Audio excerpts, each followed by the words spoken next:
جی السلام علیکم، ایک نئے ویلاگ کے ساتھ محمد علی انجم حاضر خدمت ہے۔ اس وقت میں حسین آباد پر موجود ہوں، اور حسین آباد سے تھوڑا سا نیچے اگر آپ آتے ہیں تو یہاں پر آپ کو حلمہ رنگا کا علاقہ دکھتا ہے۔ حلمہ رنگا کے بالکل اینڈ پہ میں موجود ہوں، اور ایک قدرتی چھوٹی سی جھیل یہاں پر ہے، بہت ہی خوبصورت ہے۔ تو میں نے چاہا میں اس جھیل کے کچھ مناظر آپ کو بھی دکھاؤں، تو لیٹس گو اینڈ ایک ساتھ اس خوبصورت جھیل کے نظارے دیکھتے ہیں۔ یہ اسکردو کا نواحی علاقہ حسین آباد ہے۔ حسین آباد میں واقع یہ جھیل اب بھی مقامی اور غیر مقامی سیاحوں کی نظروں سے اوجل ہے۔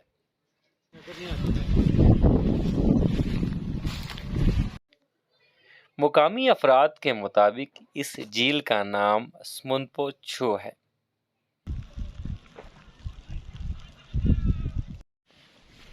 یہ چھوٹی سی مگر بہت ہی خوبصورت اور دلفریب جھیل دریائے سندھ کنارے واقع ہے۔ اس کے اطراف میں جنگل ہے اور صحرا بھی آپ کو دکھائی دیتا ہے۔ گھنے جنگل اور صحرا کے سنگم میں واقع یہ جھیل قدرت کا حسین شاہکار ہے۔ مقامی افراد بھی اس جھیل کے متعلق بہت کم جانتے ہیں۔ ہاں شاذ و نادر مقامی افراد اس جھیل تک پہنچ پاتے ہیں۔ جھیل تک رسائی بہت آسان ہے۔ اسکردو شہر سے چند کلومیٹر کی دوری پر اسکردو شہر کا نواحی علاقہ حسین آباد واقع ہے۔ حسین آباد کے حدود میں شامل ہوتے ہی آپ حلمہ رنگا کی طرف اپنا رخ موڑتے ہیں، اور حلمہ رنگا کے گھنے جنگلوں کے بیچ آپ تھوڑی بہت ٹریکنگ کرتے ہیں تو اس جھیل تک آپ بآسانی پہنچ سکتے ہیں۔ راستے میں صحرا، خوبصورت درخت اور دلفریب نظارے آپ کا استقبال کرتے ہیں۔ اگر آپ دور سے دیکھیں تو اس جھیل کی شکل اور کیفیت باقی جھیلوں کے مقابلے میں منفرد دکھتی ہے۔ دھوپ کا حسین امتزاج ہو تو اس جھیل کی رونق میں مزید اضافہ ہو جاتا ہے۔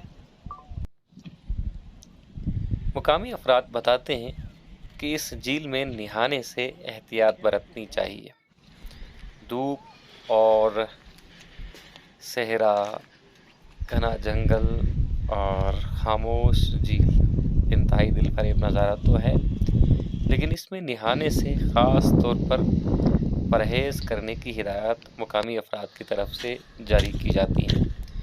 مقامی افراد بتاتے ہیں کہ اس میں جو نہانے گیا وہ بہت کم واپس آیا۔ ایک مقامی فرد سے اس حوالے سے ہماری بات ہوئی تو ان کا یہ بتانا تھا کہ 2 نوجوان اس جھیل میں ڈوب چکے ہیں اور ان کی لاشیں بھی مشکل سے ملی۔ جھیل دکھنے میں بہت چھوٹی ہے، لیکن مقامی افراد کا کہنا ہے کہ جھیل بہت زیادہ گہری ہے۔ مقامی افراد اس مقام کو چراگاہ کے طور پر بھی استعمال کرتے ہیں۔ عموماً مویشیوں کے ریوڑ اس جھیل کے اطراف میں آزادی سے گھومتے پھرتے تمبی دکھائی دیتے ہیں۔ جانوروں کے ریوڑ کو دیکھ کر اور پرسکون ماحول کو دیکھ کر گمان ہوتا ہے کہ ہم کسی پرفضا مقام پر ہیں اور یہاں پر انسانی مداخلت نہ ہونے کے برابر ہے، تبھی اس کا قدرتی میں حسن نہانے کا موڈ بتا لے بحال ہے۔ زیر نظر ویڈیوز مل میں آپ دیکھ سکتے ہیں کہ مویشی بھی اسی جھیل سے پانی پیتے ہیں۔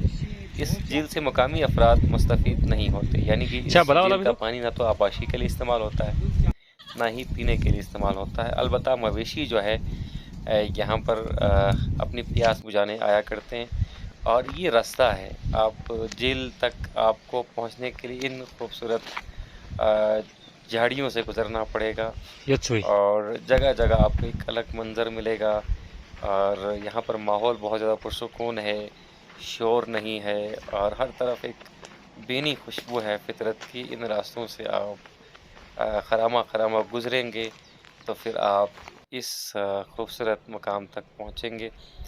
یہ بھی اطراف میں آپ کو اس طرح کے نظارے مل سکتے ہیں، اور یہاں پر ایک برج بھی بنایا گیا ہے جو ٹریکنگ کے شوقین افراد ہیں۔ شروع میں چونکہ یہاں پر سیم اور تھور زیادہ زمینیں ہیں تو راستہ نہیں تھا، تو کافی مشکل اور دقت کا سامنا کرنا پڑتا تھا، لیکن اب یہاں پر ایک پل تعمیر کیا گیا ہے، اور پل بھی بہت خوبصورت اور